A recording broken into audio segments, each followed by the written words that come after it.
si tu as Spotify, Deezer ou un autre service de musique, je vais te convaincre à la fin de cette vidéo de changer pour Apple Music. Déjà, petit aparté, mais ça j'y reviendrai à la fin de cette vidéo, Apple Music est disponible même pour ceux qui n'ont pas d'iPhone et qui sont sur Android puisque c'est disponible dans le Play Store. Et enfin, tu as 6 mois offerts si tu as des AirPods pour passer sur Apple Music. Donc il n'y aura aucune excuse à la fin pour que tu changes. Bon allez, on attaque direct avec la première fonction que tu vas pouvoir faire sur Apple Music, ce sont les playlists collaboratives. C'est une fonctionnalité qui est adorée par les utilisateurs de Spotify, mais elle est enfin disponible sur Apple Music. Et là où c'est super cool, c'est que tu vas pouvoir écouter des playlists même avec des gens qui n'ont pas Apple Music. Vous pourrez non seulement écouter des playlists à plusieurs, mais vous pourrez en plus la partager et ils pourront changer l'ordre de telle ou telle musique pour régler l'ordre de passage de l'écoute. Vous pouvez par exemple écouter de la musique dans la voiture lors d'un trajet entre amis et partager la liste d'écoute avec ceux qui n'ont pas l'abonnement et même les utilisateurs Android qui n'ont pas d'iPhone. Mais dis-moi, comment on fait pour créer une playlist collaborative? Eh ben en fait c'est très simple. Tu as juste à appuyer sur le bouton d'invitation et à partager soit avec le QR code, soit avec un lien que tu peux partager par message ou avec d'autres applications. Et là je parie que tu connaissais pas ça. Donc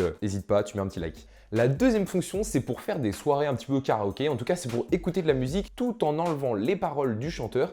Et bah ça, t'as plus besoin d'aller sur YouTube, de chercher machin. Là, tu l'as directement dans Apple Music et c'est super bien fait. Pour trouver Apple Sing, c'est très simple. Il vous suffit de choisir votre musique, puis l'icône paroles. Et enfin, vous pouvez appuyer sur ce petit bouton pour enlever totalement les paroles de la musique. Vous pouvez ajuster la transparence de la voix et enlever totalement ou en la mettant partiellement. Alors à noter que toutes les musiques ne sont pas forcément disponibles, mais honnêtement, tu auras les 3 cas et tu auras surtout toutes les musiques les plus connues qui seront disponibles en Apple Music Sing. En fait, ça dépend surtout des paroles et de la notoriété de l'artiste. Mais tous les artistes français les plus connus y sont. Donc vraiment, foncez découvrir. Il y a même une playlist directement fournie par Apple qui regroupe toutes les musiques du moment disponibles en Apple Music Sing.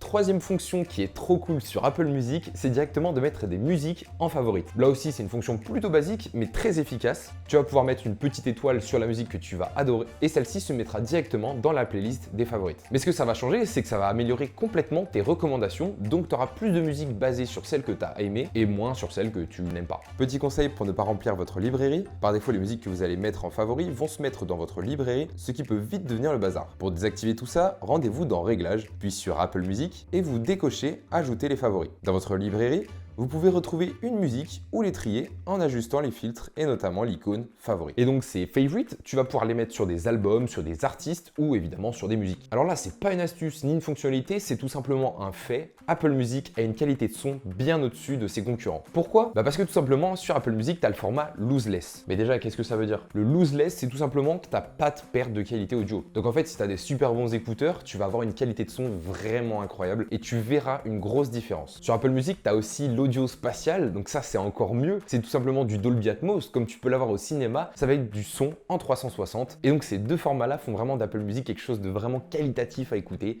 que ce soit pour la qualité du son, mais aussi pour l'audio spatial et donc cette écoute incroyable. Donc rien que pour ces deux formats-là, je vous incite à essayer, parce que pour moi, tester c'est l'adopter. On va maintenant parler des stations. Alors il y a d'autres services de musique qui mettent beaucoup plus en avant les playlists ou les albums. Apple Music met beaucoup en avant ces stations, et en fait ça va consister tout simplement en une station d'écoute soit d'un style de musique, soit d'un artiste, soit si vous êtes plutôt dans la découverte de nouveaux sons. Et moi je vous conseille vraiment d'écouter la station rouge. Bon, je l'appelle comme ça parce qu'en fait elle porte tout simplement votre nom d'utilisateur. Mais donc vous cliquez dessus et là vous allez laisser la magie d'Apple Music faire son travail. Les stations, c'est une fonctionnalité que peu de personnes utilisent alors que vous devriez, parce que vous allez adorer. Vous avez juste à cliquer et laisser la magie d'Apple Music faire le travail en vous proposant une liste totalement infinie de titres que vous adorez ou allez adorer. Et il existe une variante qui s'appelle Découverte et qui va, comme son nom l'indique, vous faire découvrir des musiques que vous ne connaissez pas basées sur le style de vos écoutes. Encore une fois, la station, elle aussi, va être infinie et vous jouez des musiques totalement aléatoires. Vous allez voir que ça fait une vraie différence et que l'algorithme est top. On va parler d'ajouter une musique à une playlist. Et vous allez voir qu'en fait, il existe plein de manières de le faire, mais surtout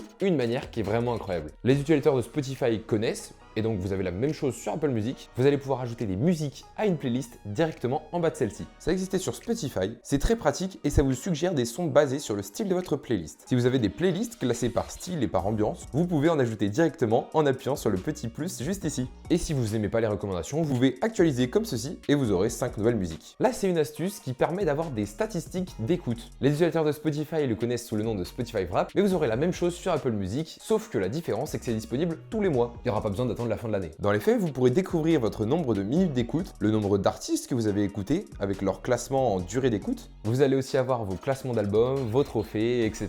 Est-ce que vous saviez qu'on peut mettre un fondu enchaîné entre deux musiques? On le sait, Spotify le propose depuis longtemps et même 10 heures, mais vous allez donc pouvoir régler un fondu enchaîné entre deux musiques. Ça va vous permettre de créer une transition pour passer d'un mood à un autre. Ça peut être pas mal de l'activer en soirée. Alors donc, comment on fait ça? Pour ça, c'est très simple, vous connaissez le chemin, rendez-vous dans Réglages.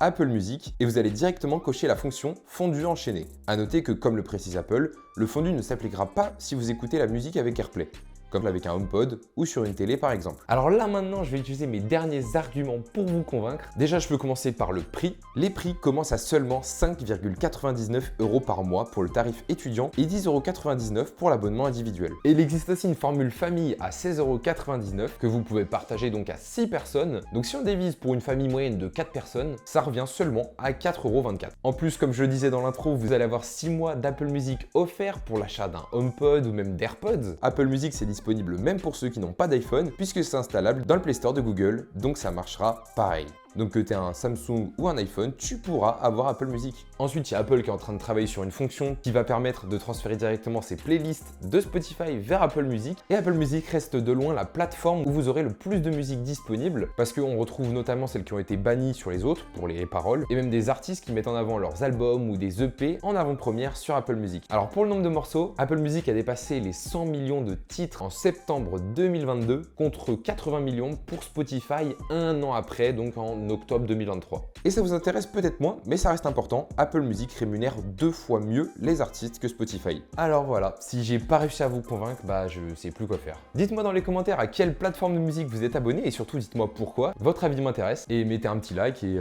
voilà.